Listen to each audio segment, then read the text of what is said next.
لنکا سے جا رہا تھا عرب کی طرف. ہندو ایکسپلائٹ کرے گا, ہماری تہذیب کو ختم کرے گا. آپ کن بندھنوں میں ہمیں باندھ رہے ہیں؟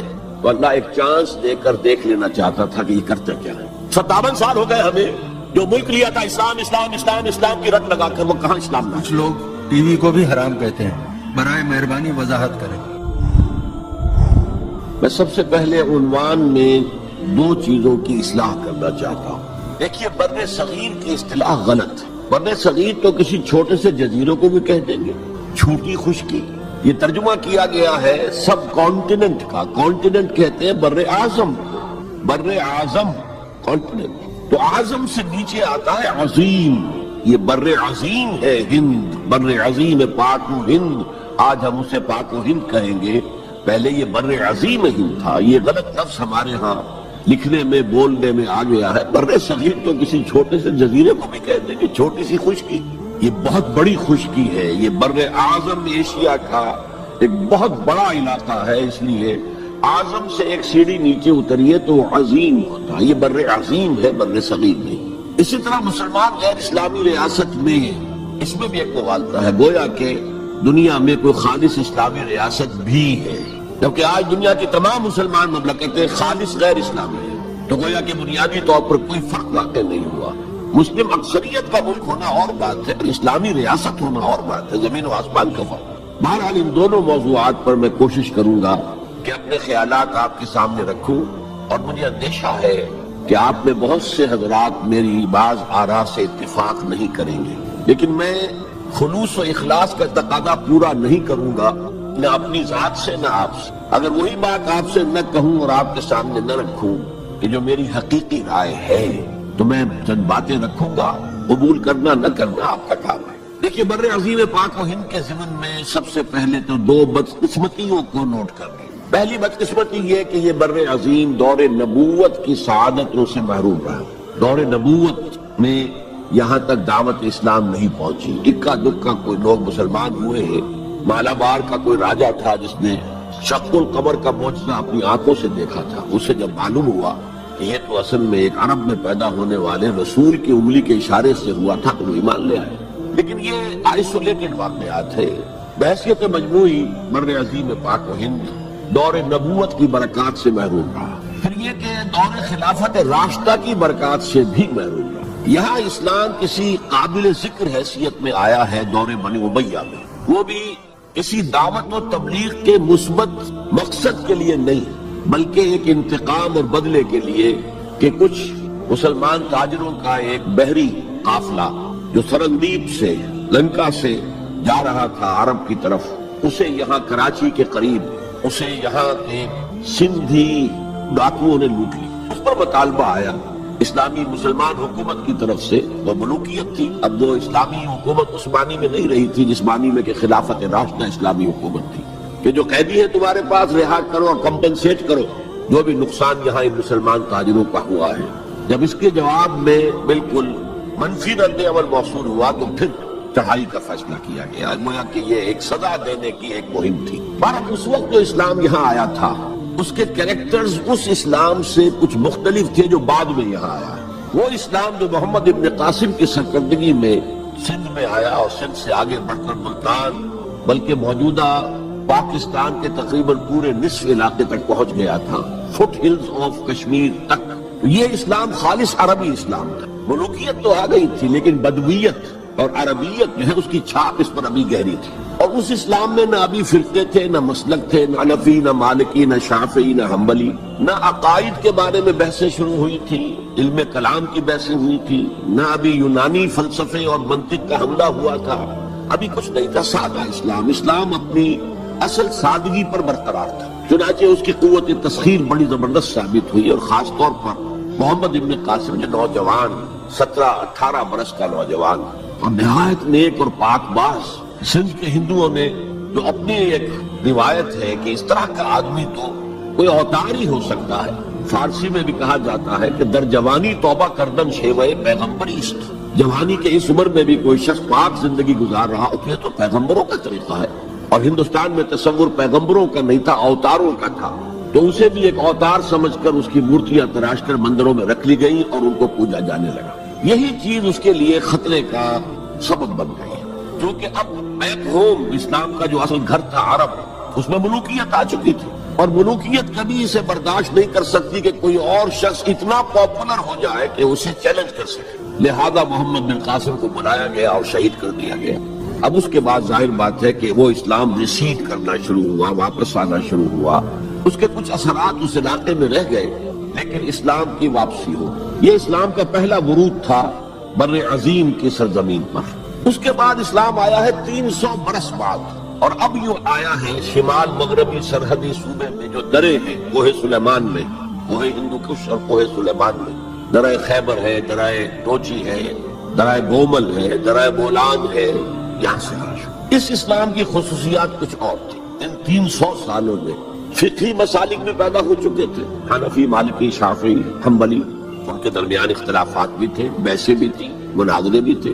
دوسرے ایک خاص جو ہے تصوف کا فن جو ہے وہ بہت ترقی کر چکا تھا، اور اس میں اکثر و بیشتر وحدت الوجود کا تصور اس کی بنیاد میں موجود تھا۔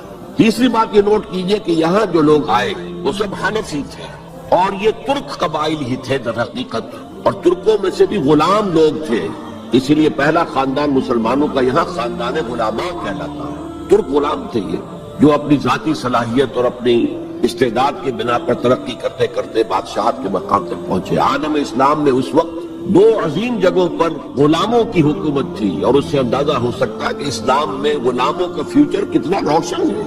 ممالک، مملوک، یہ مصر میں حکمران تھے، وہ بھی غلام تھے۔ خاندان غلامہ، قطب الدین ایبک، شمس الدین التتمش، یہ سب کون تھے؟ غلام۔ بہرحال اب جو اسلام آیا اس میں قیادت کی ایک تسلیس پیدا ہو چکی تھی، توحیدی شان نہیں رہی تھی۔ خلافت راشدہ میں قیادت توحیدی تھی، خلیفہ وقت ہی حاکم بھی تھے، خلیفہ وقت ہی مجتہد بھی تھے، عالم بھی تھے، اور وہی سب سے بڑے اللہ والے بھی تھے۔ لیکن اس کے بعد جو اسلام میں قیادت جو ہے مسلمانوں کی 3 شاخوں میں بٹ گئی۔ سیاسی قیادت وہ تو قبائلی عصبیت کی بنیاد پر قائم ہو رہی ہے، تو سیاست تو ہو گئی طاقت کے بل پر، جس کی لاٹھی اس کی بھینس۔ اس کے بعد جو اس دینی قیادت تھی وہ 2 حصوں میں منقسم ہو گئی، علمی قیادت علماء، مفسرین، فقہاء، محدثین، اور ایک ہو گئی صوفیاء کی قیادت۔ تو یہ تھی کیفیت جس میں کہ بر عظیم پاک و ہند میں اسلام وارد ہوا ہے پہلے ورود کے 300 برس بعد۔ اب اس کے 500 برس کے بعد یہاں ایک اور ایلیمنٹ آیا، وہ تھا شیعیت کا۔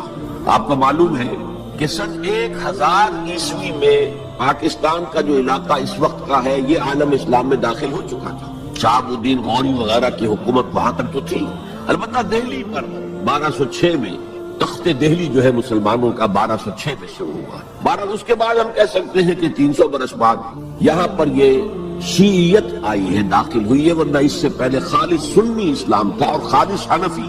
شیعیت کی وجہ سے جو کچھ بھی بعد میں اسلام کو یہاں پر اس تقسیم کی وجہ سے، شیعہ سنی اختلافات کی وجہ سے جو بہت بڑے بڑے نقصانات اٹھانے پڑے، ان میں سے مثلاً 2 کا میں تذکرہ کرنا چاہتا ہوں۔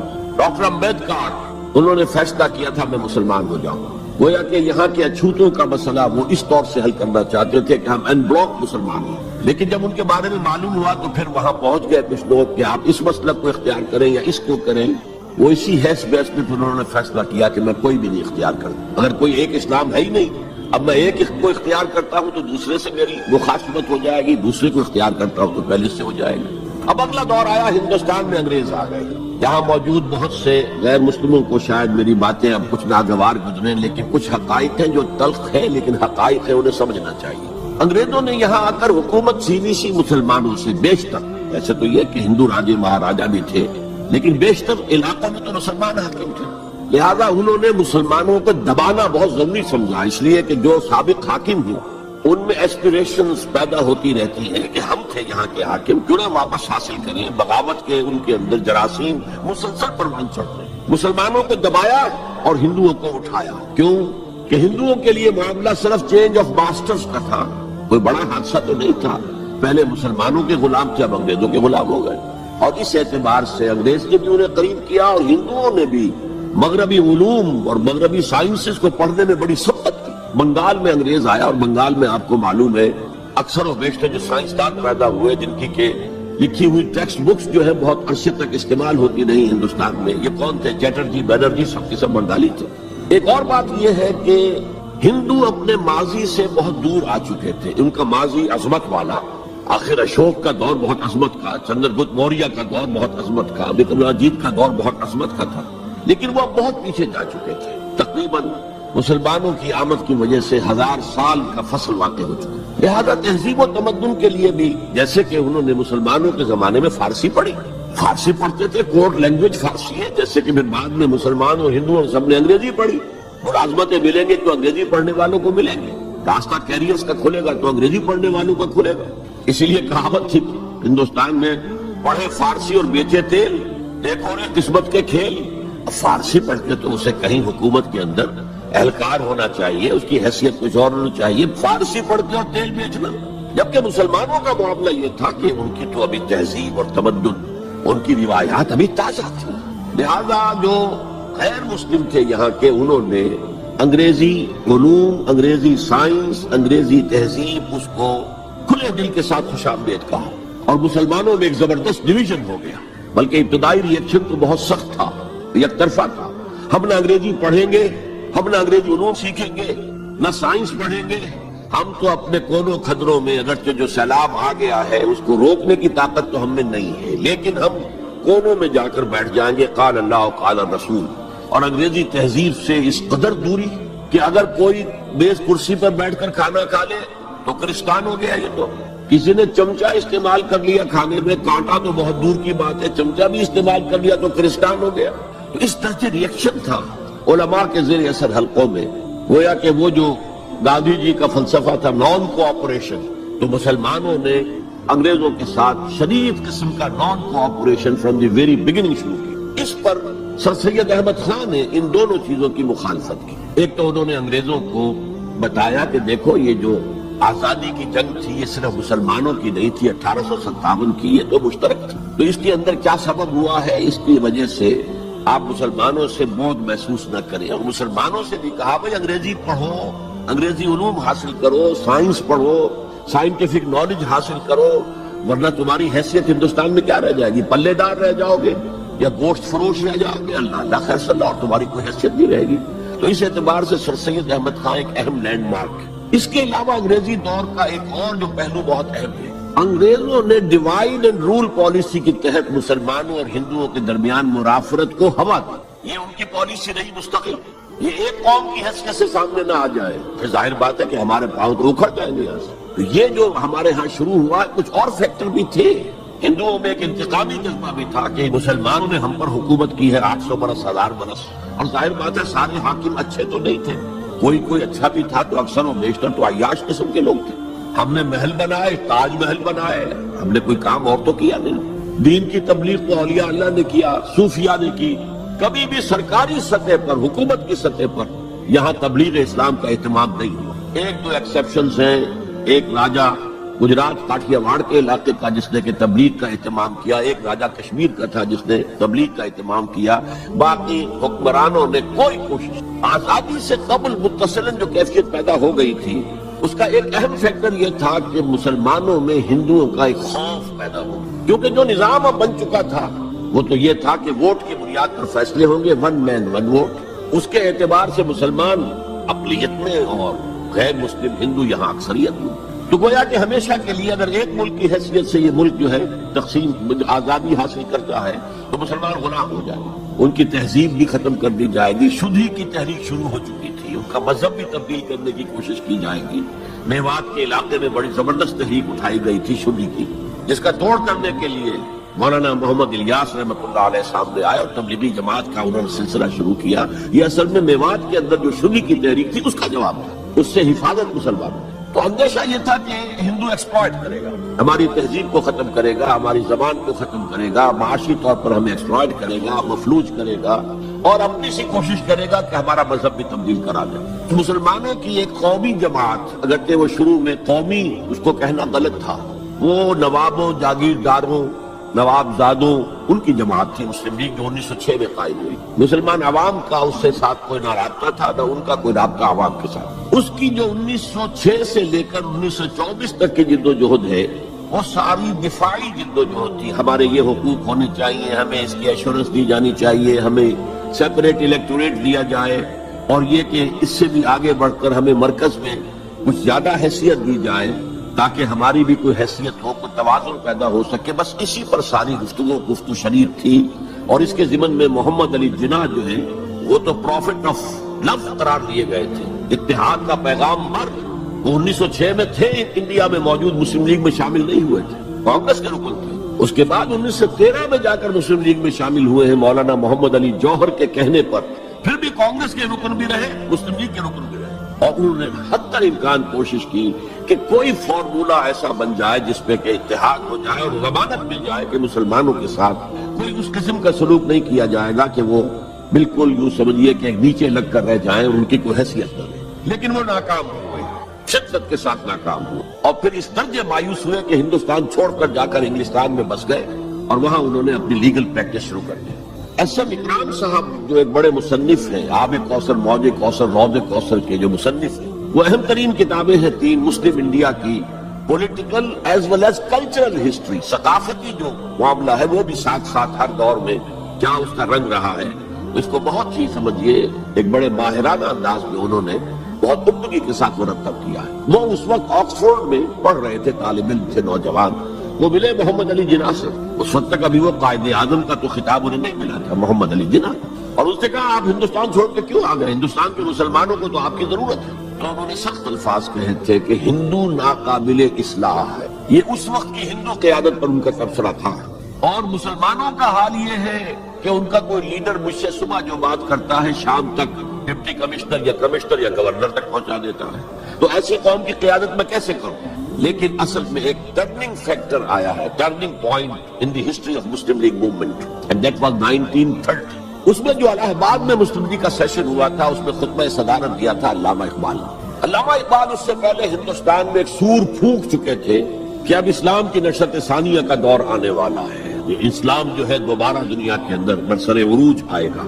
ایک امید افزا صورتحال علامہ اقبال نے اپنی ملی شاعری سے پیدا کر دی۔ کتاب ملت بیضا کی پھر شیرازہ بندی ہے، یہ شاخ ہاشمی کرنے کو ہے پھر برگ و بر پیدا، سبق پھر پڑھ صداقت کا، شجاعت کا، عدالت کا، لیا جائے گا تجھ سے کام دنیا کی امامت کا۔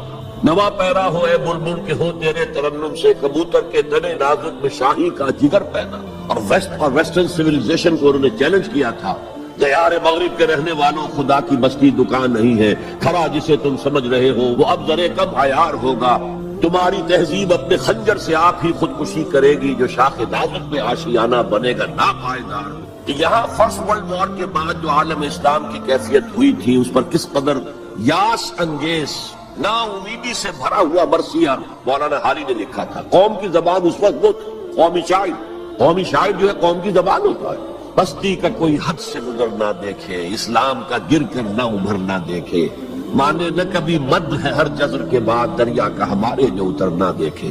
اور آخر میں جو مناجات بحضور سرور کونین صلی اللہ علیہ وسلم، اے خاصان رسول وقت دعا ہے، امت میں تیری آ کے عجب وقت پڑا ہے، وہ دی جو بڑی شان سے نکلا تھا وطن سے، پردیس میں وہ آج غریب الغربا ہے۔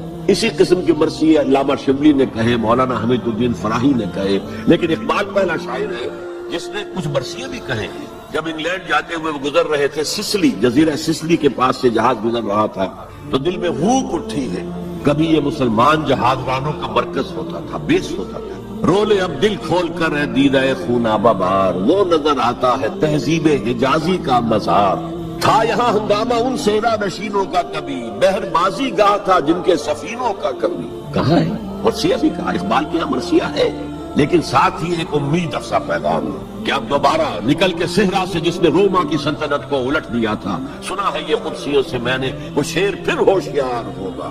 یہ جو عوامی ایک فضا ان کی شاعری سے پیدا ہو چکی تھی، ملی شاعری سے، انہوں نے 1930 میں آ کر مسلم لیگ کی موومنٹ میں اس کا انجیکشن لگا دیا۔ اسی طرح چلتی ہوئی ایک تحریک تھی، 1906 سے آئی تھی، 24 برس ہو چکے تھے 1930 تک، اب اس میں ایک انجیکشن لگا دیا گیا، احیاء اسلام۔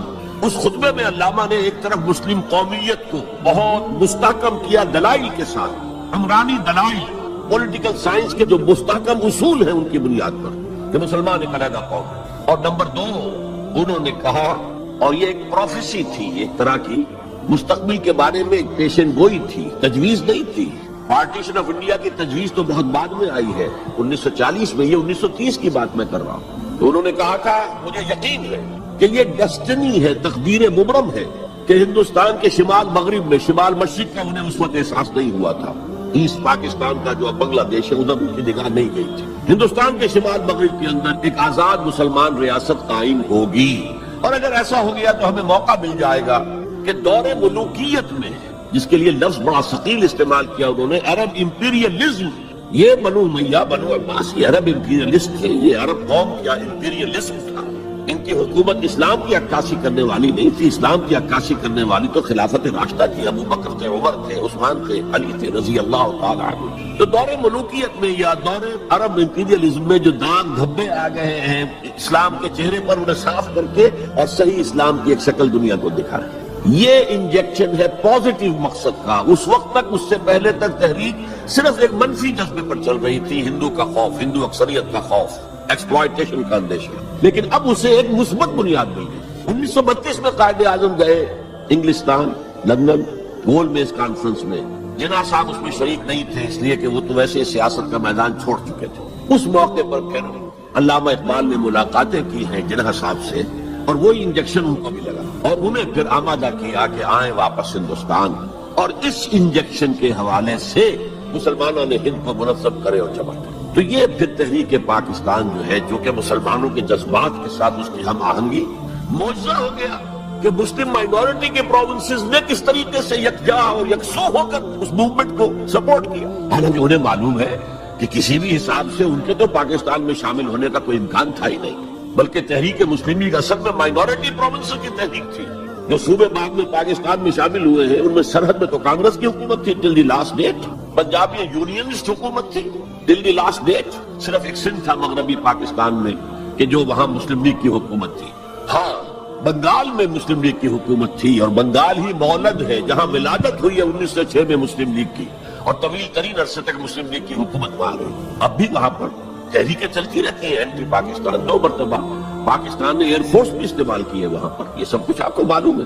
بہرحال اس کے نتیجے میں ملک تقسیم ہو گیا، اور 2 قوموں کے درمیان جو نفرت اس دوران میں پیدا ہو گئی تھی وہ ایک آتش فشاں کی طرح پھٹ پڑی۔ جو کچھ ہوا ہے پارٹیشن کے وقت، میں نے آپ کو بتایا تھا انگریزوں سے آزادی ہم نے حاصل کی، لیکن ہم نے نہ ایک انگریز کو مارا نہ کسی انگریز نے ہم میں سے کسی کو مارا، لیکن جو آپس کی خوریزی ہوئی ہے، تاریخ انسانی کی عظیم ترین ٹرانسفر آف پاپولیشن، کروڑوں انسان ادھر سے ادھر سے ادھر ہو گئے، اور پھر عظیم خوریزی، بربریت، وحشت، معلوم ہوتا کہ نفرت کی کوئی آگ اندر جل رہی تھی، بس اسے موقع چاہیے تھا کہ ابھر آئے۔ تو میں کچھ نہ کچھ تجزیہ کر چکا ہوں کہ یہ نفرت جو ہے کچھ انڈیجینس بھی تھی، کچھ تھی، ان کے اندر ایک جذبہ انتقام تھا کہ مسلموں نے ہم پر حکومت کی اتنے عرصے، لیکن اس میں بڑا حصہ جو ہے وہ انگریز کی ڈیوائڈ اینڈ رول پالیسی کا تھا، اور وہ جاتے جاتے ایک بون آف کنٹینشن بھی ڈال گیا کہ یہ دونوں اس پر لڑتے رہے تاکہ ہمارے خلاف کوئی جذبہ نفرت ان کے اندر نہ ابھرے۔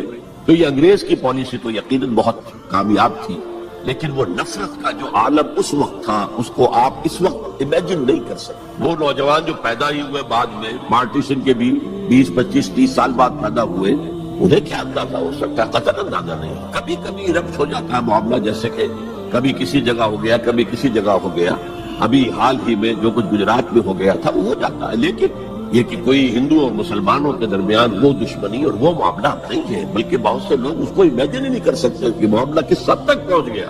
اس کے بعد ایک خیال یہ تھا ہندوستان میں کہ پاکستان جلدی ختم ہو جائے گا، اور اس کی کوششیں بھی کی گئی۔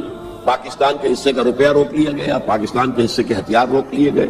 پاکستان نے اس کو محسوس کیا کہ it's a threat to its existence, جس کے نتیجے میں، جس کے رد عمل میں وہ امریکہ کی جھولی میں جا گرا۔ It was a reaction.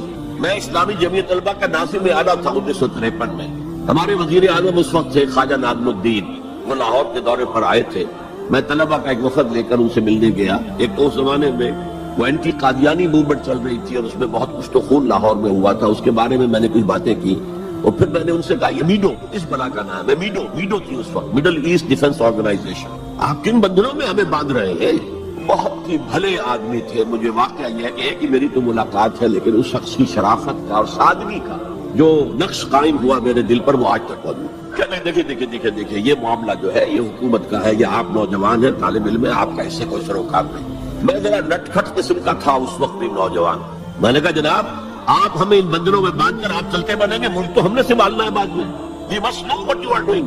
بس یہ کہنے پر اچھا آگے کوئی جواب نہیں۔ دیکھیں الفاظ 3 جملے ان کے سنا رہا ہوں، یہ پوری ہماری تاریخ کا لب لباب بنتا ہے۔ دیکھیے پنڈت جی تو نہیں چاہتے نا کہ پاکستان قائم رہے، پنڈت نہرو، اور ہم اکیلے تو ہندوستان کا مقابلہ نہیں کر سکتے نا، تو ہمیں تو کوئی سہارا چاہیے نا۔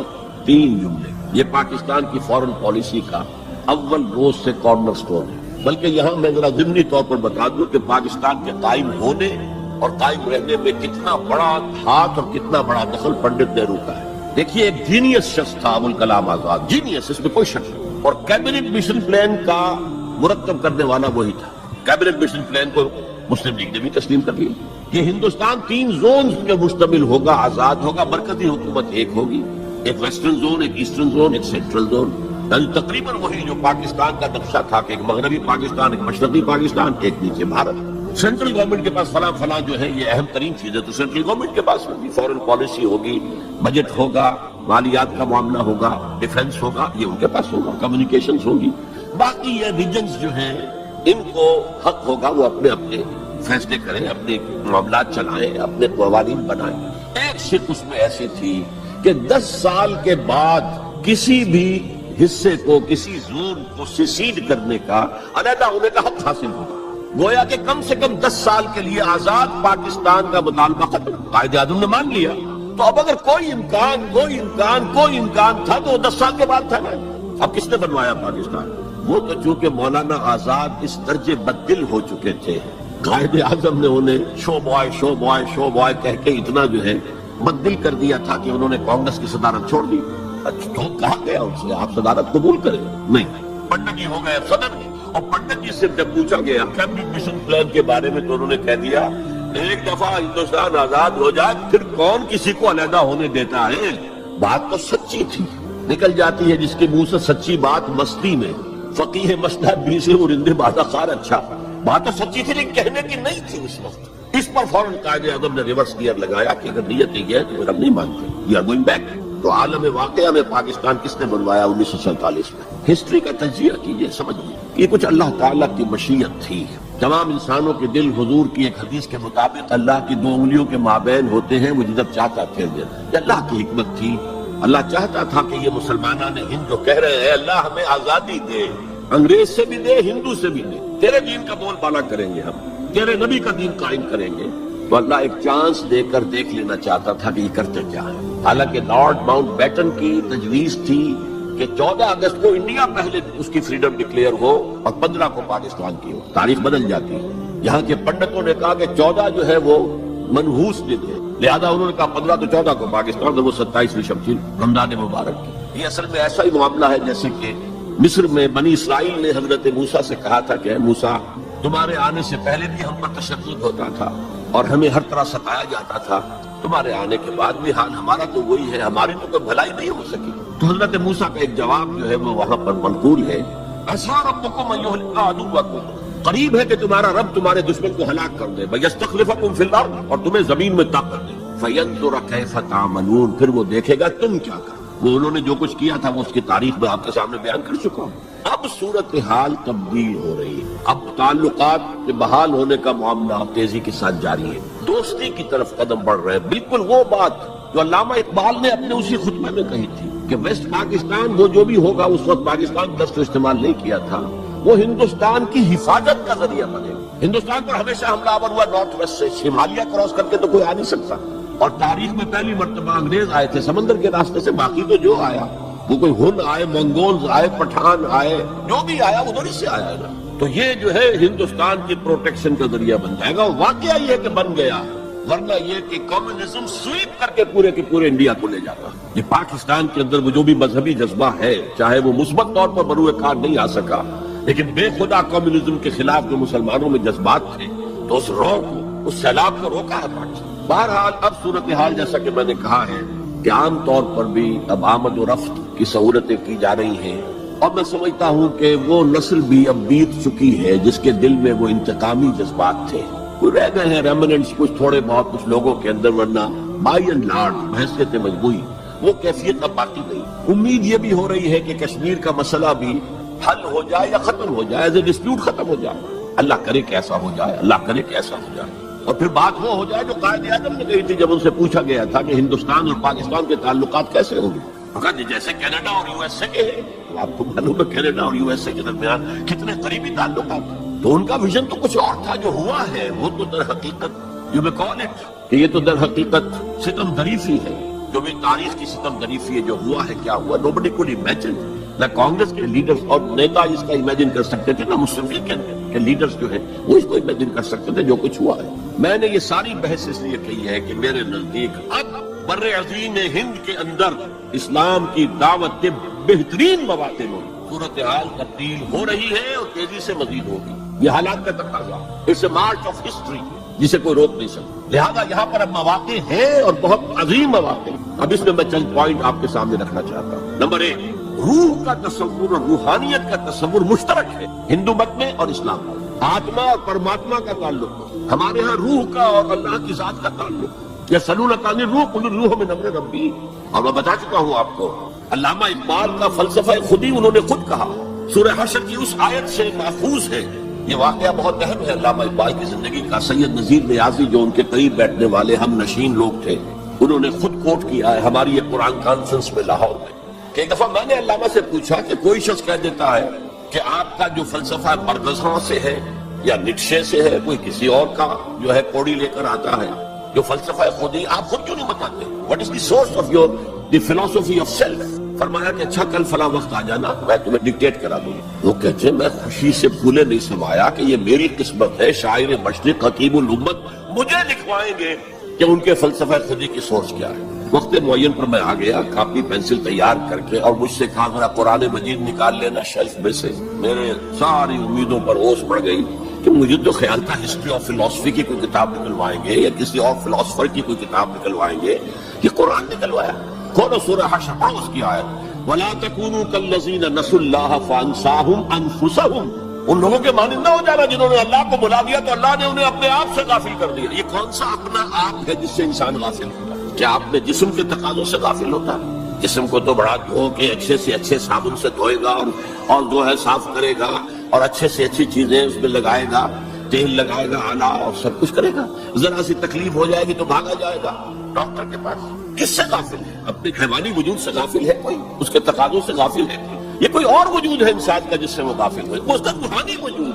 اور یہی میں نے آپ کو بتایا تھا، اپنشد کا یہ جملہ میں پڑھ کر وجد میں آ گیا تھا۔ یہ بھی ایک اچھی بات ہے آپ کو بتا دوں، ایک زمانے میں جبکہ امریکہ میں نے کہا تھا تھر تھر کانپ رہا تھا، جو سیلاب کمیونزم کا جا رہا تھا، پورے ایسٹرن یورپ کو کھا گیا تھا وہ نظام، اور ان کے پاس توڑ کوئی نہیں تھا۔ دنیا بھر کے غریبوں کے لیے ایک روشنی کا پیغام تھا، ایک امید کا پیغام تھا، ہیو ناٹس کے لیے ایک بڑی اپیل تھی۔ کہاں سے کہاں وہ پہنچ چکا تھا، لیٹن امریکہ پہنچ چکا تھا، کوئی انویژن تو نہیں ہوا تھا۔ It was the invasion of the philosophy, invasion of an ideology, Marxism. تو انگریز جب کانپ رہا تھا امریکہ، تو اس نے ملینز کی تعداد میں قرآن شائع کیا، انگریزی ترجمہ، یہ گلوریس قرآن، مارمڈیوک پکتھال کا ترجمہ، اور مسلمانوں میں تقسیم کیا۔ بابا تم اپنے قرآن کو پڑھو، دیکھو، اپنے دین کے ساتھ جب جم کر رہو، اس بے خدا جو ہے یہ نظام، اس کو ترک کرو، چھوڑو۔ اور ہندوؤں کے لیے گیتا میں نے پڑھی اس وقت، انگریزی ترجمہ۔ اپنشد کا ایک سلیکشن تھا، وہ میں نے پڑھا، یہ مڈ 50s کی بات ہے، بلکہ سو ٹو سے اٹ واز ارلی 50s، جبکہ ابھی میں میڈیکل کالج کا اسٹوڈنٹ تھا، میں نے اپنشد پڑھا، گیتا پڑھی۔ اپنشد کا صرف ایک سلیکشن تھا، گیتا پوری تھی، وہ بھی اسی لیے کہ تم اپنے اپنے مذہب سے چپک جاؤ تاکہ کمیونزم کی طرف تمہارا رجحان نہ ہو۔ یہ اس کے اس خوف کا مظہر ہے۔ بہرحال اس کے مقابلے میں روح اور روحانیت، آتما اور پرماتما، یہ تصورات جو ہے ایمبیڈڈ ہیں۔ آپ اگر وہ جملہ سنیں، میں نے پہلے بھی سنایا ہے اپنشد کا، جو بالکل معلوم ہوتا ہے اس آیت کی ترجمانی ہے، Man in his ignorance identifies himself with the material sheets which encompasses real self۔ اس کی اصل خودی، اصل انا تو اندر کی ایک حقیقت ہے، اس کے گرد یہ گوشت کا کور چڑھا دیا گیا ہے۔ انسان جس کو سمجھتا ہے یہ میں ہوں، یہ میں نہیں ہوں، میں تو وہ خودی ہوں، وہ انا ہوں، وہ ایگو ہوں، وہ آتما ہوں جو اس شریر کے اندر ہے۔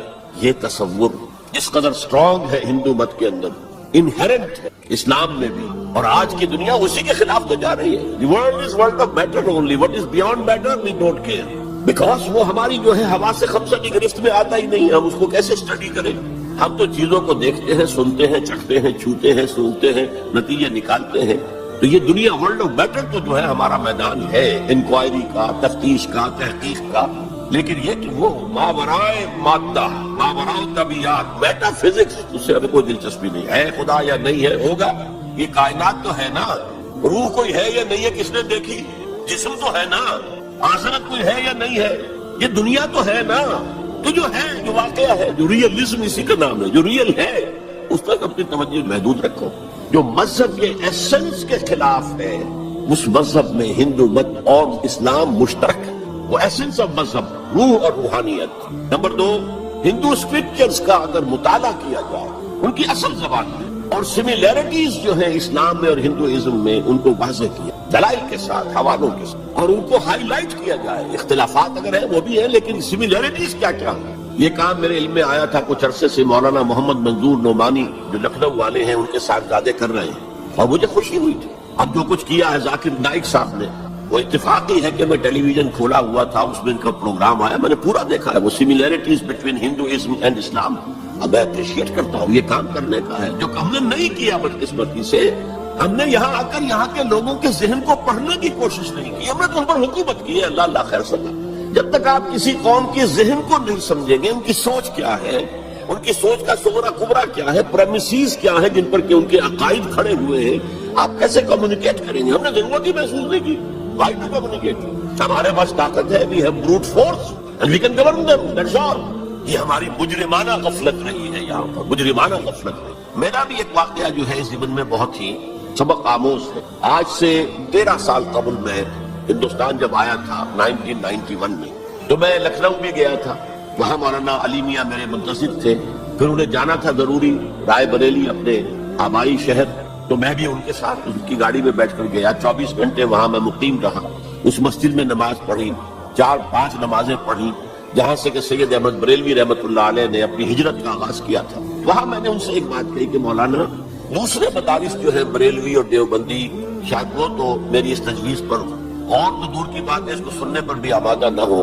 ندوہ نسبتاً کھلے خیال کا، کھلے ذہن کا سمجھا جاتا ہے نمائندہ. تو آپ ندوے میں سنسکرت کی تعلیم کو لازم کریں تاکہ آپ کے طلباء جو نکلے وہ ویدوں کو پڑھیں ڈائریکٹلی، اپنشد کو پڑھیں ڈائریکٹلی. کہنے لگے ہاں یہ تو آپ نے بہت اچھی بات کہی، بہت صحیح بات ہے، بہت صحیح ہے. لیکن 2 سال کے بعد شکاگو میں ایک کانفرنس میں وہ بھی مدعو تھے، میں بھی مدعو تھا، دونوں ملے. میں نے پوچھا مولانا وہ آپ نے کچھ کیا؟ کہنے لگے میں تو بھول ہی گیا. اس سٹیج پر وہ آ چکے تھے کہ وہ نسیان انہیں ہو گیا، انہیں یاد ہی نہیں رہا کہ مجھ سے انہوں نے وعدہ کیا، لیکن میں نے یہ بات ان سے کہی تھی. میرے علم میں آیا یہاں ہی کہ ایک مصنف شمس نوید عثمانی جن کی کتاب آپ نے پڑھی ہوگی اب بھی نہ جاگے تو، کافی دن ہو گئے میں نے وہ کتاب پڑھی تھی. اس میں ڈوبائے ایک فرینچ اورینٹلسٹ جو ہے اس کے رائے انہوں نے کوٹ کی. میں حیران رہ گیا. وہ 40 برس تک انڈیا میں مقیم رہ کر اس نے ہندو اسکرپچرز کا مطالعہ کیا.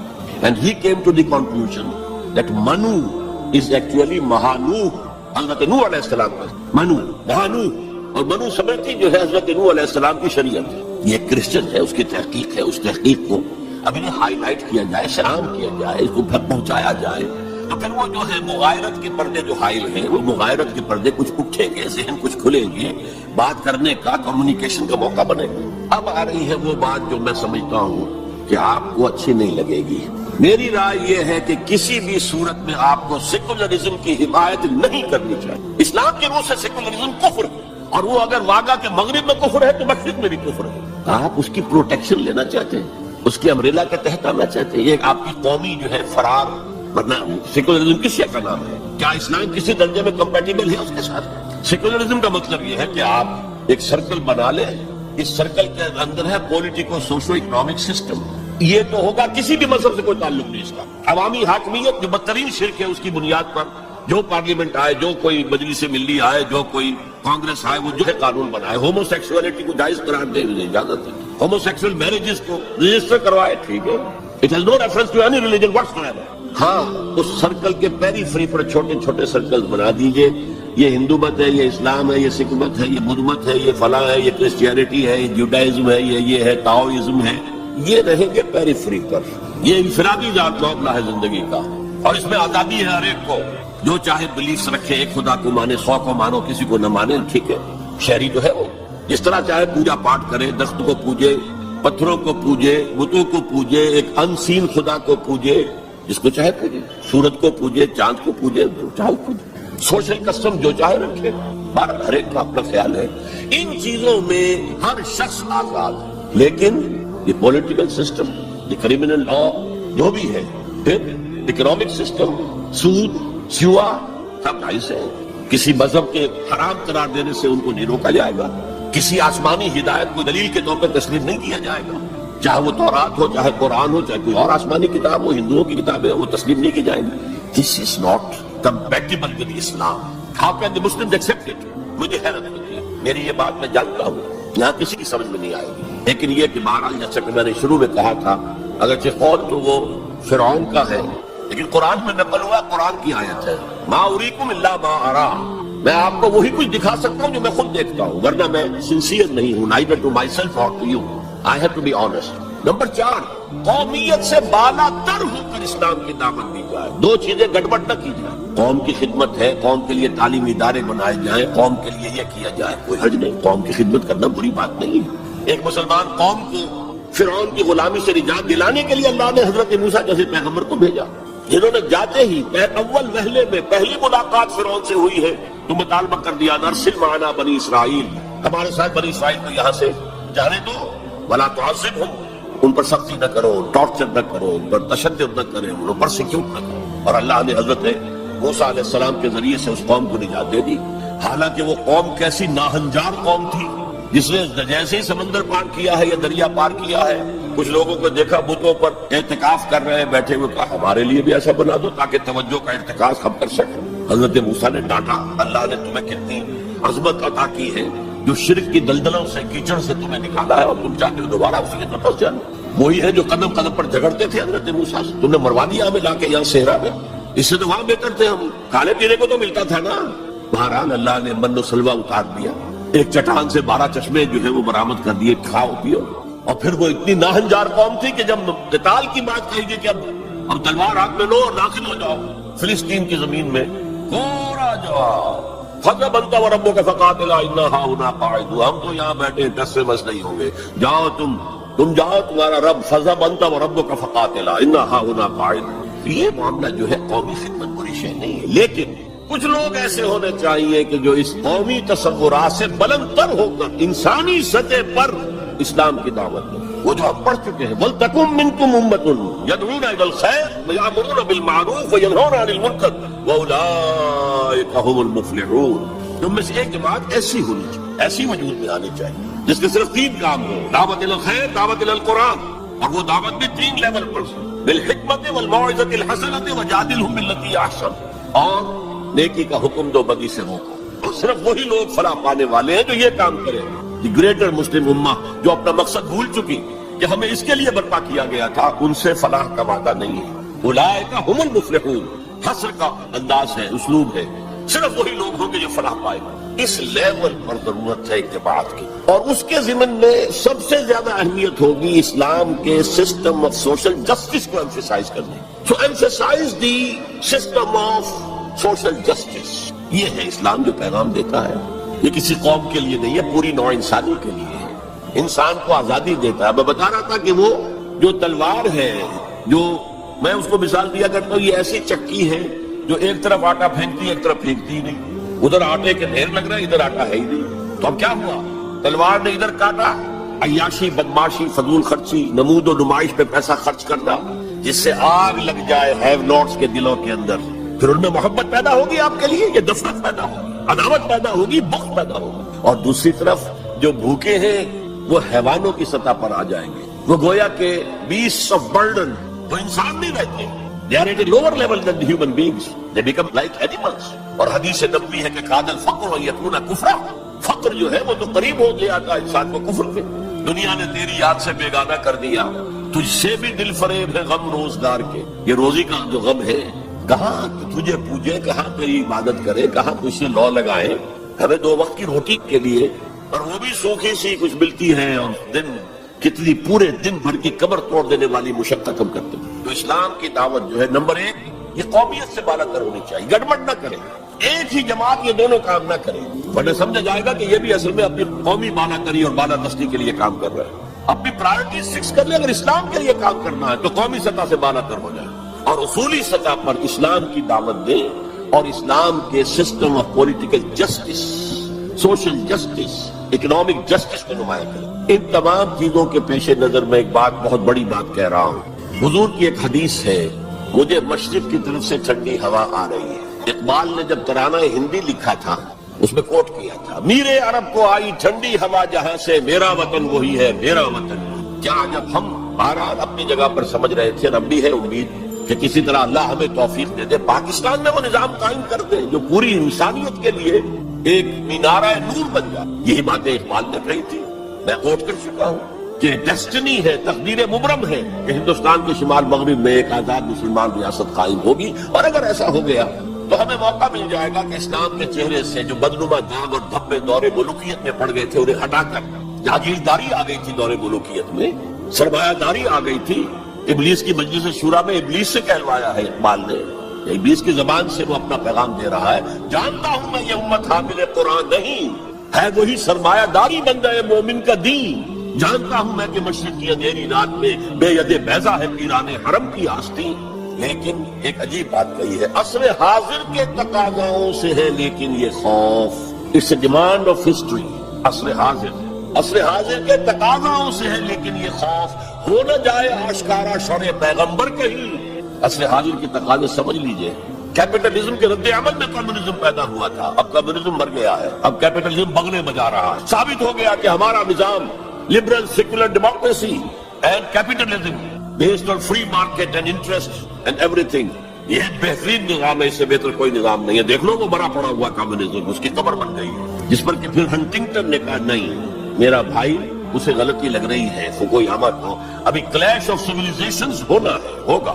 بہرحال یہ جو نوید تھی کہ آئے گی ٹھنڈی ہوا, ایک خیال یہ ہے, اب بھی ہے, شاید حالات جس نہج پر جا رہے ہیں شاید پاکستان اور افغانستان مل کر وہ جگہ بن جائے کہ جہاں پر اسلام کا نظام پورا کا پورا دی پولیٹیکل سوشل اکنامک سسٹم نافذ کر دیا. فیکٹس آن دی گراؤنڈز کے اعتبار سے کوئی آثار نہیں ہے, لیکن there can be some divine, کوئی ایسا شکل پیدا ہو جائے اللہ کی طرف سے. میں اس سے مایوس نہیں ہوں, ابھی بالکل مایوس نہیں ہوں. اگر جتنا ہم فیل ہو گئے اس میں, ہم تو وہی نظام جو دیش چھوڑ کر گیا تھا جو کا تو لے کر جا رہے ہیں. آپ بہت بہتر اس سے رہے اس اعتبار سے کہ آپ نے جاگیرداری کو تو ختم کر دی. ہمارے ہاں تو جاگیردار مسلط ہے, اور جہاں جاگیردار مسلط ہوگا اور 70% آبادی جو ہے وہ دیہی ہے, گاؤں کی ہے, جاگیرداروں کے انگوٹھے تلے ہیں, وہاں سیاست کیا ہوگی؟ سیاست جو ہے وہاں پر it's the musical chair game of the jagirdars and lords, اور کچھ بھی نہیں. بہرحال اللہ کرے کہ یہ اس بر عظیم سے, پاکستان بھی آخر اسی بر عظیم کا ایک حصہ تھا, بھارت اسی بر عظیم کا حصہ ہے, بنگلہ دیش اسی بر عظیم کا حصہ ہے. میں وہاں بھی گیا تھا تو میں نے کہا تھا کہ آپ یہاں نظام خلافت قائم کریں. خلافت آندولن ایک بڑی تحریک بھی اٹھی تھی. حافظ جی حضور کا نام آپ نے سنا ہوگا, بہت بڑے پیر تھے وہاں کے جنہوں نے ایک موومنٹ شروع کی تھی کہ خلافت کا نظام قائم کیا تھا. لیکن یہ ہے کہ کیا عجب کہ ہندوستان کی قسمت میں ہوئی. شمس نوید عثمانی صاحب نے جو بات کہی ہے وہ قابل غور یقیناً ہے. اگرچہ مجھے پڑھے ہوئے اس کتاب کو بہت دن ہو گئے ہیں, لیکن مجھے امید ہے کہ جو بات میں کہنے چلا ہوں وہ ان کی طرف غلط منسوب نہیں ہوگی. لفظی طور پر کوئی غلطی ہو سکتی ہے. انہوں نے یہ لکھا تھا کہ امت مسلمہ کی قیادت پہلے ملی ہے سامی النسل لوگوں کو. یہ میں آپ کو بتا چکا ہوں. فرسٹ رائز آف دی مسلم امہ, then the first fall of the Muslim ummah, then the second rise of Muslim ummah, then the second fall of Muslim ummah, just as the first rise of Bani Israel, and then the first fall, and then the second rise, and then the second fall. The first rise of the Muslim ummah was under the leadership of the Arabs. Who are these Arabs? Sami, Semitic. اگرچہ Europe میں Semitic کا لفظ استعمال ہوتا ہے یہودیوں کے لیے صرف, وہ بھی سامی ہے, عرب بھی سامی النسل ہے. جب صلح کرائی تھی اور بغل گیر کروایا تھا کلنٹن نے شاہ حسین کو, اور اس میں شامیر تھا یا کون تھا جو بھی وزیر تھا اسرائیل کا, بغل گیر ہو گئے, تو اس نے کہا تھا یو آر کزنس, بھائی تم ایک ہی باپ کے بیٹے ہو نا. یہ عرب اسماعیل کے بیٹے ہیں, ان کی اولاد ہے, اور جو جیوز ہیں وہ حضرت اسحاق کی اولاد ہے. حضرت اسحاق کے بیٹے حضرت یعقوب, ان کے 12 بیٹے, ان سے 12 نسلیں, 12 قبیلے جو ہیں بنی اسرائیل کے. تو یو آر کزنس. تو سامی النسل, پہلی قیادت سامی, حضرت سام, یہ بیٹے تھے حضرت نوح کے. Second rise of the Muslim Ummah was under the leadership of the Turks. They are the progeny of Yafis alayhi salam. انہی کے بیٹوں میں گوگ اور میگوگ کا نام بھی آیا ہے تورات میں، جوج اور ماجوج. وہ اصل میں سینٹرل ایشیا کے ماؤنٹینز کو کراس کر کے تو شمالی جو میدان چلتا ہے رشیا وغیرہ کا، اور پھر نیچے وہ منگولیا اور چائنا کے ساتھ، اور ادھر ویسٹ میں پھر وہ اسکینڈینیوین کنٹریز سے ہو کر ادھر سے اتر کر لوگ جو آئے ہیں اینگلو سیکسنز انگلستان میں آئے ہیں یا اور یورپ کے حصے میں آئے ہیں، یہ سب نسل ہے یافس کی. تیسری نسل ہے حام کی، اس میں یہ انڈو گریک اینڈ ایرانی ایرینز، سب سے بڑی تعداد ان ایرینز کی کہاں ہے؟ یہ حام کی نسل سے ہے. اور شمس نوید عثمانی نے لکھا تھا کہ اب جو اسلام کی اور امت مسلمہ کی قیادت ہے وہ حام کی نسل کو منتقل ہوگی. دی تھرڈ رائز آف اسلام، جس پر میں حدیث آپ کو سنا چکا ہونا ہے، وہ تقدیر مبرم ہے. پوری دنیا پر اسلام کا غلبہ ہو کر رہے گا. علامہ اقبال نے کس خوبصورتی سے کہا ہے، ہر کو جا بینی جہان رنگ و بو، تم جہاں کہیں بھی رنگ و بو کا منظر دیکھتے ہو، خوشنمائی، خوشبو، اچھی بات، اعلیٰ قدری، ہر کجا بینی جہان رنگ و بو، زاں کے از وہ آیت آرزو، جس سے کہ آرزو پیدا ہو، امنگ پیدا ہو. یار نور مصطفیٰ اورا بہاس، یا حروز اندر تلاش مصطفیٰ، یا تو حضرت محمد مصطفیٰ صلی اللہ علیہ وسلم سے وہ نور مستعار لیا گیا.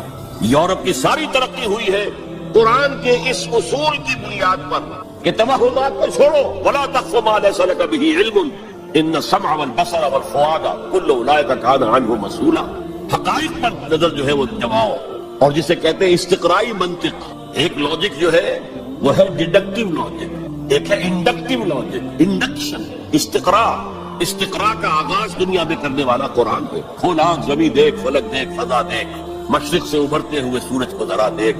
ان فی خلق السماوات والارض واختلاف الليل والنهار والفلك التي تجري في البحر بما ينفع الناس وما انزل الله من السماء من ماء فاحيا به الارض بعد موتها وبث فيها من كل دابة وتصريف الرياح والسحاب المسخر بين السماء والارض لآیات لقوم یعقلون. یہ پوری کائنات اللہ کے سائنس، اللہ کی علامات، اللہ کی آیات سے بھری ہوئی. یہ سارا نقطہ نظر ہے جس نے سائنس کو بنیاد بنایا ہے، سائنس کو کہ وہ توجہ منعکس کرائی. اور یہ اصل میں پہلے بھی کہہ چکا ہوں، کرناتا، تولیتلا جو ٹولیڈو کہلاتا ہے، قرطبہ جو آج کارڈووا کہلاتا ہے، غرناطہ جو آج گرناڈا کہلاتا ہے، اس کی یونیورسٹیوں سے پڑھنے کے لیے آتے تھے. یہ فرانس کے لوگ چلے آ رہے ہیں، یہ جرمنی کے نوجوان چلے آ رہے ہیں، یہ اٹلی سے آ رہے ہیں. انہی کے زیر اثر رینائسنس ہوا، علوم، فلسفہ اور سائنس دونوں کی طرف جو ہے توجہ ہوئی. اور انہی کے زیر اثر اصلاح مذہب ریفارمیشن، جسے کہ یہودیوں نے ایک خاص ٹرم دے دیا. یہ ایک علیحدہ موضوع ہے، اس وقت میری گفتگو کا موضوع یہ نہیں ہے. بہرحال ہو سکتا ہے کہ ہندوستان ہی وہ جگہ بن جائے. یہ ہے وہ 5 نکات جس کی بنا پر میں کہتا ہوں کہ اس وقت ہندوستان میں، بھارت میں اور بر عظیم پاک و ہند میں اسلام کی دعوت کے امکانات بہت وسیع ہیں. ہم فائدہ نہ اٹھائیں یہ ہمارا جرم ہوگا، اللہ کے ہاں ہم اکاؤنٹیبل ہوں گے. اب آج کے موضوع کے دوسرے حصے پر آئیے، مسلمان غیر اسلامی ریاست. میں نے عرض کیا تھا کہ اس عنوان سے شاید یہ گمان ہوتا ہے کہ کوئی ملک، شاید پاکستان کو آپ سمجھ رہے ہیں کہ وہ اسلامی ریاست ہے. اسلامی ریاست کا کوئی وجود اس وقت روئے عرصے پر موجود نہیں ہے، لہذا کوئی فرق نہیں. اس پہلو سے کوئی فرق واقع نہیں ہوتا. مسلمان اکثریت کا ملک، مسلمان اقلیت کا ملک، کیا فرق واقع ہوا؟ کوئی فرق واقع ہوا. اس لیے کہ اوپر تو نظام جو ہے وہی طاغوت کا نظام ہے، وہی سیکولر نظام ہے، وہی انٹرسٹ بیسڈ اکانومی کا جو ہے نظام ہے، وہی بے حیائی، بے پردگی اور فحاشی کا نظام ہے جو چلا آ رہا ہے. اور جس کو وہ اب social engineering programme under the United Nations organisation, social engineering, جس کے اصول کیا ہے؟ پروسٹیٹیوشن کو بھی ایک باعزت پیشہ قرار دیا جائے. ان کے لیے نام جو ہے قائم کیا گیا سیکس ورکرز. ہومو سیکسولیٹی کو بھی ایک نارمل اورینٹیشن قرار دیا جائے. نارمل ہے، نارمل نہیں ہے. Nobody should object to it. عورت اور مرد بالکل برابر ہو، شادی کے قوانین کے ضمن میں بھی اور ہر اعتبار سے برابر، وراثت میں بھی برابر. اور عورت اگر گھر کا کام کرے تو ویج طلب کر سکتی ہے مرد سے، شوہر سے. اور اگر وہ حمل کی سختیاں برداشت کرے اور وضع حمل کے تکلیف برداشت کرے، اس پر بھی وہ معاوضہ مانگ سکتی ہے شوہر سے. اس طرح کی چیزیں سوشل انجینئرنگ پروگرام. معاشرے کا تیا پانچا ہو گیا ان کے ہاں. فیملی لائف کے ٹکڑے ہو گئے، بکھر گئی فیملی لائف، ہے ہی نہیں. شادی کا بندھن نہیں. We are living together, that's all. We are not married. بچے بھی ہو رہے ہیں، but we are not married. اس لیے کہ وہ میرج کے قوانین ایسے بنا دیے گئے ہیں کہ مرد اس کو گوارا کرنے کو تیار نہیں ہے۔ آپ نے کسی سے میرج کی اور کچھ دنوں کے بعد آپ کی اس کے ساتھ نہیں بنی، طلاق دیں گے، آدھی پوری پراپرٹی، پورا اپنا سرمایہ آدھا دینا پڑے گا۔ کون مرد اس کے لیے تیار ہو؟ خواہ کائے کو عورت کو تو مرد کی ضرورت ہے کہ نہیں ہے؟ وہ رہے گی میرے ساتھ، we are living together, we are not married. یہ ہے جو اقبال نے بات کہی تھی، وہ 100% پوری ہو چکی ہے۔ تہذیب ختم ہو چکی ہے، تہذیب سڈاس بن چکی ہے۔ مغربی تہذیب، تمہاری تہذیب اپنے خنجر سے آپ ہی خودکشی کرے گی، جو شاخ نازک پہ آشیانہ بنے گا ناپائیدار ہوگا۔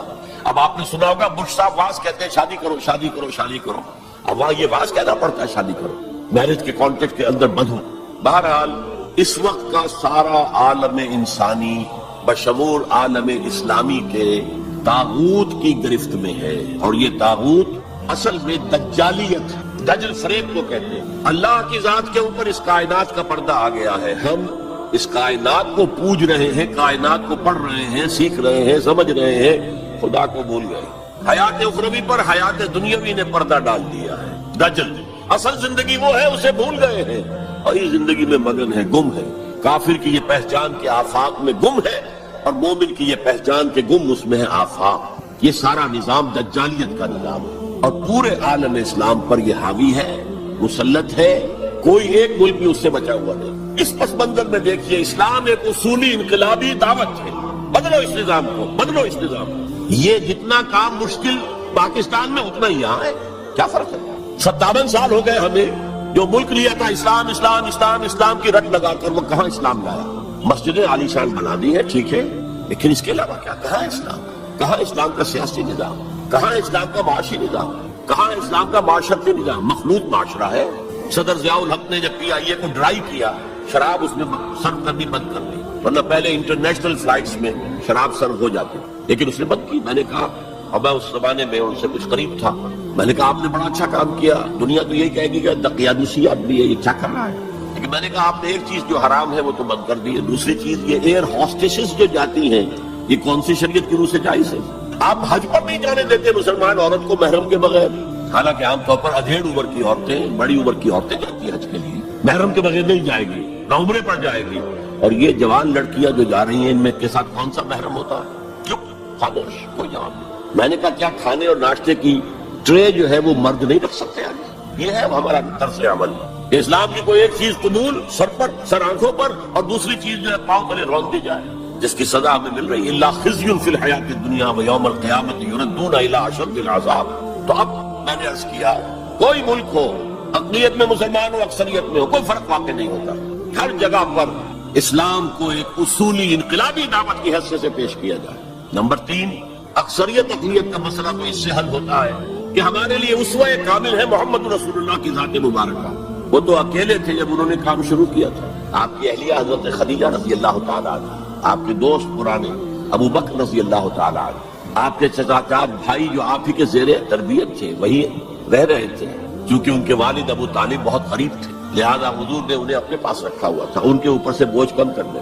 اور آپ کا وہ بیٹا، وہ بولا بیٹا جو غلام تھا، اسے آزاد کر کے بیٹا بنا لیا۔ یہ 4 تھے، 1+4 5، اور 10 سال کی محنت شاقہ، دن رات کی محنت۔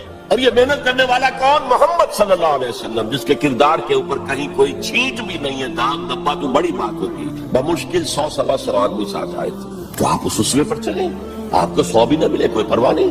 کیا جب کس وقت اللہ تعالیٰ دھارے کا رخ موڑ دے، لوگوں کی توجہ ہو جائے، لیکن اصول وہی ہو، دعوت وہی ہو، اور نمبر 3 میتھڈالوجی وہی ہو۔ Don't borrow the methodologies from the movements of this era. جمہوریت کے ذریعے سے کچھ ہو جائے اور کوئی دہشت گردی کے ذریعے سے کہیں اسلام آ جائے، these are not the methodologies of Muhammad صلی اللہ علیہ وسلم۔ الیکشن میں حصہ لینے سے سوال ہی پیدا نہیں ہوتا، الیکشنز ہوتے ہیں کسی نظام کو چلانے کے لیے، نہ کہ کسی نظام کو بدلنے کے لیے۔ اگر امریکہ میں کمیونسٹ ہو رہے اب بھی ہیں، تو کیا وہ الیکشن لڑیں گے؟ وہ تو انقلاب برپا کریں گے، کلاس کانشسنس پیدا کریں گے، ہیوز اور ہیو ناٹس کے درمیان ایک مغایرت پیدا کریں گے، پھر وہ ہیو ناٹس کو آرگنائز کریں گے، اور اگر آرگنائزیشن مضبوط ہو جائے تو somehow or the other, by hook or by crook, they will change the system۔ انتخابات کے ذریعے سے سسٹم چینج نہیں ہوتا۔ تو میتھڈالوجی آف محمد صلی اللہ علیہ وسلم، that is the must, we have to follow it۔ اس میں کس حد تک کامیابی ہو، حضور صلی اللہ علیہ وسلم ایک لائف سپین میں آپ نے سارا کام کر لیا. 10 برس میں تو بمشکل 125 آدمی ہاتھ آیا تھا, اور اگلے 10 برس میں ٹوٹل ریولوشن کمپلیٹ ہو گیا. آئندہ یہ کبھی نہیں ہو سکے گا. May be we have to take generation 3-4 generation میں جا کر بات پوری ہو, لیکن میتھڈولوجی وہی رہے گی. ٹائم فیکٹر جو ہے وہ بڑھ جائے گا, اور یہ عمل یقیناً کافی عرصے سے شروع ہو چکا ہے. وہ احساس میں آپ کے سامنے رکھ چکا ہوں. وہ احساس اب امت مسلمہ میں بڑے وسیع پیمانے پر ہے کہ اسلام صرف مذہب نہیں, دین ہے. دین اپنا غلبہ چاہتا ہے. دین تو ہوتا ہی دین تب ہے جبکہ وہ غالب ہو. دین مغلوب ہو گیا تو مذہب ہو گیا. اس اعتبار سے یہ احساس اب کافی بڑے حلقے کے اندر موجود ہے. البتہ میتھڈولوجی کے بارے میں امت مسلمہ بھٹک رہی ہے ادھر سے ادھر. اقبال نے جو شعر کہا تھا کہ نشان راہ دکھاتے تھے جو ستاروں کو, ترس گئے ہیں کسی مرد راہداں کے لیے. اللہ کا شکر ہے, میں اللہ کا شکر ادا کرتے ہوئے کہہ رہا ہوں, اور کسی خود ستائی کے جذبے کے بغیر کہہ رہا ہوں, اللہ نے مجھ پر سیرت محمد صلی اللہ علیہ وسلم کو کھول دیا. جیسے میں نے پرسوں کہا تھا کہ ایک حدیث نے تاریخ کے ایک بہت بڑے صندوق کو میرے لیے کھول دیا. لَيَأْتِيَنَّ عَلَىٰ أُمَّتِي مَا أَتَىٰ عَلَىٰ بَنِي إِسْرَائِيلَ حَسْبَ النَّعْلِ بِالنَّعْلِ. میری امت پر بھی وہ سارے حالات وارد ہو کر رہیں گے جو بنی اسرائیل میں ہوئے تھے, بالکل ایسے جیسے ایک جوڑے کی 2 جوتیاں ایک دوسرے کے مشابہ ہوتی ہیں. اسی طرح اللہ تعالیٰ نے سیرت النبی کو مجھ پر کھولا. میں نے اس کا انالیسس کیا, تجزیہ کیا, اور اس سے انفر کیا ہے, اور چیلنج کرتا ہوں. The process of a true revolution can be deduced, can be inferred only from the سیرہ of محمد صلی اللہ علیہ وسلم. اس کی وجہ کیا ہے؟ تاریخ انسانی کے باقی سارے انقلاب جزوی تھے. فرنچ ریولوشن میں صرف سیاسی نظام بدلا, کچھ بھی نہیں بدلا. عقائد وہی رہے, اخلاق وہی رہے, معاشی نظام وہی رہا جو پہلے تھا, صرف سیاسی نظام بدلا. بولشوک ریولوشن میں معاشی نظام بدلا, باقی معاشرہ وہی تھا, سوشل ویلیوز وہی تھی, وہی عیسائیت جو کہ تو قائم تھی. صرف ایک ریولوشن ہے پوری ہیومن ہسٹری میں جس نے ٹوٹل چینج کیا. عقیدے بدل گئے, اخلاق بدل گئے, صبح و شام کے انداز بدل گئے, شب و روز کے نقشے بدل گئے, نظام بدل گیا, سیاسی نظام, نیا سیاسی نظام. میں آپ کو بتا چکا ہوں the historical role of Islam پر ایم این رائے کی کتاب پڑھیے اسے. اچھا, اور یہ تاریخی انقلاب, عظیم ترین انقلاب تاریخ کا, یہ ایک لائف سپین میں مکمل ہو گیا. فرنچ ریولوشن کے لیے فکر دینے والے روسو, وولٹیئر وغیرہ بیسیو جو ہے صاحب قلم تھے, ان کا ایکچوئل انقلاب برپا کرنے میں کوئی حصہ نہیں. They were men of the letters, desk workers تھے, بیٹھ کر لکھ سکتے تھے, میدان میں آ کر لیڈ نہیں کر سکتے. یہی وجہ ہے کہ فرنچ ریولوشن بڑا بلڈی ریولوشن, بہت خون بہا, فساد, ہنگامہ. There was no leader, leaderless mob. ایک فکر تو آ گیا لیکن موب تو بالکل لیڈرلیس تھا. بولشوک ریولوشن کے اندر میں نے بتایا آپ کو, اس کا فکر دینے والے مارکس اور اینجلز, وہ تو جرمنی میں بیٹھ کر کتاب لکھی ہے, اور وہ تکمیل اس کی ہے داس کیپیٹال کی انگلستان کے اندر. انگلستان میں آج تک کوئی انقلاب نہیں آیا. یہ بولشوکس نے رشیا کے اندر اور عین وقت کے اوپر آ کر لینن نے اس کی قیادت سنبھال لی, ہائی جیک کیا ہے.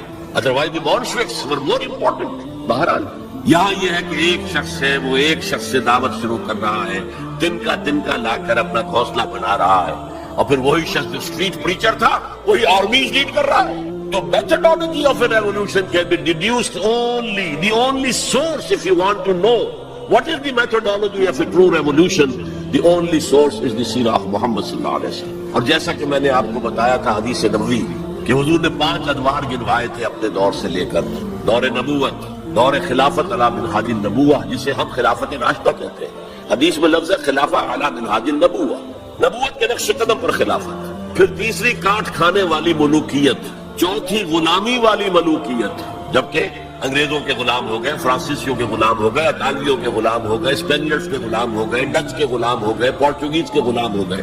اور اس کے بعد آپ نے فرمایا پھر خلافت علی منہاج النبوت کا دور آئے گا. اور اس کے ضمن میں امام مالک رحمۃ اللہ علیہ کا ایک بڑا ضروری قول ہے, لن يصلح آخر هذه الامة الا بما صلح به اولها. اس امت کے آخری حصے کی, آخری حصہ کون سا ہوگا؟ خلافت علی منہاج النبوت. آخری حصے کی اصلاح ہرگز نہیں ہو سکے گی مگر اسی طریق پر جس طریق پر کہ پہلے حصے کی اصلاح ہوئی, طریق محمدی صلی اللہ علیہ وسلم. ہم جب دیکھتے ہیں محمد کا نقشہ مکے میں صلی اللہ علیہ وسلم, تو وہ نبی تھا یا نہیں تھا یہ تو علیحدہ ہے, لیکن نبیوں کا سا نقشہ ہے. درویشی ہے, لوگ گالیاں دے رہے ہیں, وہ پاگل کہہ رہا ہے, وہ دعائیں دے رہے ہیں, پتھراؤ کیا جا رہا ہے, وہ پھر بھی بد دعا نہیں دیتے. درویشی, دعوت, تبلیغ. جیسے مسیح کبھی وہاں گئے واز کرے, کبھی وہاں گئے واز کرے, کبھی وہاں گئے واز کرے, ایسے حضور اسٹریٹ پریچنگ بھی کر رہے ہیں. جو میلے ہوتے تھے، بازار لگتے تھے، ان میں جا کے تبلیغ کرتے تھے، تقریریں کرتے تھے. تو یہ نقشہ تو ہے، نقشہ یہ تو ہے. وہ تھے یا نہیں تھے اس کو چھوڑ دو، لیکن یہ نقشہ جو ہے نبیوں کا ہے. بٹ ہیئر ہی فیل، اور ان کے کہنے کے مطابق ہی head to run away to flee. They call it the flight to Medina. ہجرت نہیں کہتے وہ، فلائٹ، فرار. لیکن اب مدینے میں جا کر تو absolutely new Muhammad comes in our eyes. He is the commander of army. He is a statesman. He is the ruler of a government. He is a statesman. There he succeeded. Muhammad failed as a prophet, but succeeded as a statesman. چنانچہ اسی کو اس تضاد کو high light کرنے کے لیے منگومری what, professor منگومری what, اس نے 2 کتابیں لکھی سیرت پر، محمد at Mecca, Muhammad at Medina. وہ high light the difference, the contradiction. اور محمد ایٹ مدینہ کے اندر اس نے جتنے بھی ہو سکتے تھے تعریف کے کلمات، تعریف کے اوصاف اور ان کی سپرلیٹو ڈگریز استعمال کر لی. معاملہ فہمی، دور اندیشی، انسان شناسی، موقع شناسی، ہر شے کے اعتبار سے محمد بہت ٹاپ پر، بہت ٹاپ پر. کتنی بڑی بات کی، جاتے ہی یہودیوں کو جکڑ لیا ایک معاہدے کے اندر، میثاق مدینہ کے اندر. تو اس کی ساری تعریف کرتے ہیں. اس لیے مسلمان بھی دھوکہ کھاتے کہ یہ تو حضور کا بہت تعریف کرنے والا ہے. جنرل ضیاء الحق صاحب نے ہمارے ہاں جب سیرت کے جلسے شروع کیے تھے تو جو مرکزی جلسہ سیرت کا اسلام آباد میں شروع کیا تھا، اس میں اس کو بلایا تھا ایز اسپیکر. حالانکہ وہ اصل میں 2 کتابوں کے ذریعے یہ کنٹرڈکشن کو ہائی لائٹ کر رہا ہے کہ محمد مدینے والا کچھ اور ہے، مکے والا کچھ اور ہے صلی اللہ علیہ وسلم. بہرحال میں نے اس میں استعداد کو رفع کیا ہے کہ یہ ایک ریولوشنری پروسیس کے مختلف تقاضے ہیں، مختلف سٹیجز ہیں، اور ان کے اندر بڑی حکمت ہے. یہ کتاب میں نہیں کہہ سکتا یہاں ہے یا نہیں ہے. بہرحال امید ہے کہ ہم کچھ نہ کچھ حالات جس طرف جا رہے ہیں تعلقات کی بحالی پر، تو کتابوں کا آنا جانا جو ہے آسان ہو جائے گا. اس کا مطالعہ کر کے پھر سمجھنا چاہیے. اب میں آخر میں علامہ اقبال کے 2 شعر جو ہیں میتھڈالوجی آف محمد کو جس نے سمرائز کر دیا، اللہ تعالیٰ کے ساتھ اپنا ایک مکالمہ نقل کرتے ہیں. کس کیفیت میں ہوں گے، کیا کس عالم میں ہوں گے جب یہ شعر کہیں. گفتن جہان ماں آیا بے تمہیں سازد. اللہ نے مجھ سے کہا ہے اقبال، ہم نے تمہیں جس دنیا میں بھیجا ہے وہ تمہیں اچھی لگی، اچھی ہے، سازگار ہے تمہارے لیے. گفتن کے نہیں سازد. میں نے کہا نہیں، مجھے پسند ہے. یہ تو ریپریسو ہے، یہ ایکسپلائٹیٹو ہے. ایک اور شعر ہے ان کا اردو کا، تو قادر و عادل ہے مگر تیرے جہاں میں ہے تلخ بہت بندہ مزدور کے اوقات. تو مجھے تو پسند نہیں ہے یہ دنیا. گفتن کے نمی سازد، گفتن کے برہم زن. اچھا توڑ دو اس کو، پھوڑ دو، ختم کر دو اس کو. اور کیسے کرو؟ 2 مصروں میں. با نشہ درویشی در ساز و دمادم زن. پہلا مرحلہ درویشی کا ہے، دعوت کا ہے، تبلیغ کا ہے. تمہیں جو کہا جائے، پاگل کہا جائے، مجنون کہا جائے، شاعر کہا جائے، ساحر کہا جائے، مسحور سنو اور برداشت.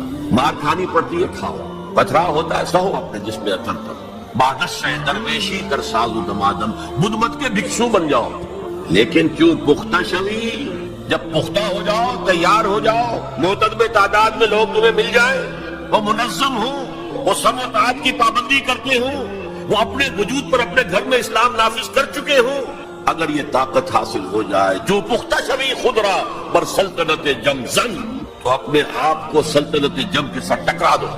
یہ پروسیس ہے مدینے کا. پہلا مصرع ہے مکے کا، با نشہ درویشی در ساز و دمادم زن. کرو محنت درویشی کے ساتھ کیے جاؤ. For 13 long years it was درویشی. صحابہ کو منع کر دیا گیا تھا، تم کوئی جواب نہیں دو گے. No retaliation, no raising of hands even in self defense. با نشہ درویشی در ساز و دمادم زن. کیوں پختہ شوی خودرا بر سلطنت جم زن.